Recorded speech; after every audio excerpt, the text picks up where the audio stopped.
guys, it is TsubakiSwagg and I'm coming to you with my review of Sword Art Online 2 episode 14.5 debriefing. So pretty much this whole episode was recapping episodes 1 through 14.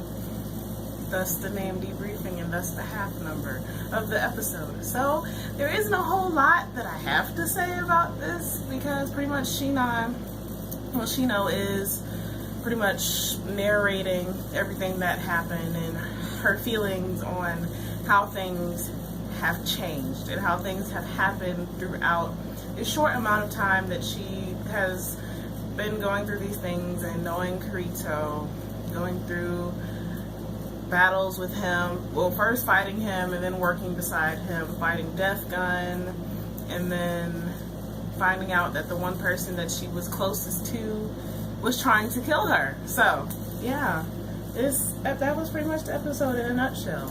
So I don't have a whole lot to say about it, but this episode, it was pretty awesome because we got to see some like key points in what happened in the episode, and I believe we got a new opening and we got a new outro, which was actually pretty awesome. I liked watching it.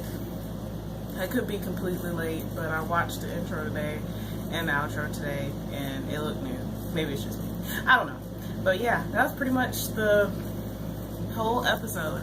So, but my thoughts on Sword Art Online 2 so far. So far, I am quite content with how they took a spin on the original Sword Art, because I didn't think that they could possibly do better, because the original Sword Art Online is pretty freaking awesome, and I'm probably real late watching it, but I watched it maybe 2 years ago.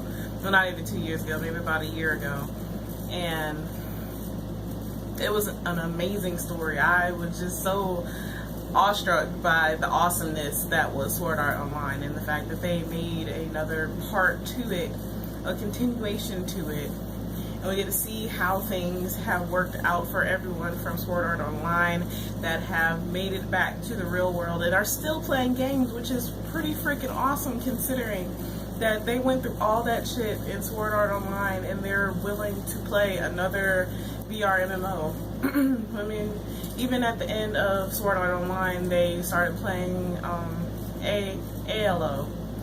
So the fact that they are able to play more games after all the shit they've been through, I commend each and every one of the people from Sword Art Online, because there was a possibility of them dying within that game, especially when all the PKs started happening and Laughing Coffin was running amok within Sword Art Online. And of course, whenever there are bad people, it always carries over. It's never the end whenever we think that it's the end. So I could say the same thing right now for Death Gun, because we all know that we're going to see him again. I mean, he already came back once.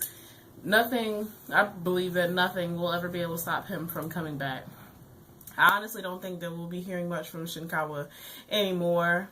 I mean, of course, he's probably going to try to reach out to Asada because he was so much in love with her. He was willing to kill her so nobody else could have her, which I don't understand people's concept, like their logic with that, but maybe that's just me. So we all know that this is not over. We're going to be seeing Death Gun or the Red Eye Zaza again, as well as Shinkawa and probably other people that are in the Laughing Coffin that haven't already been taken into custody.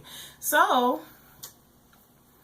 that's pretty much my thoughts on this whole series as of right now, since this episode really wasn't an episode. It was just a debriefing, as the title ensues.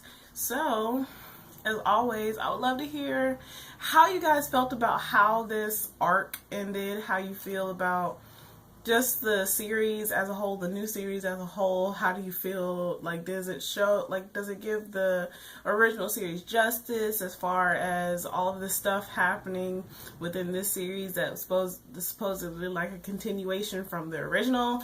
So yeah, so as always, please remember to comment, thumbs up, and subscribe. It helps me out a whole lot. And this is TsubakiSwagg saying adios.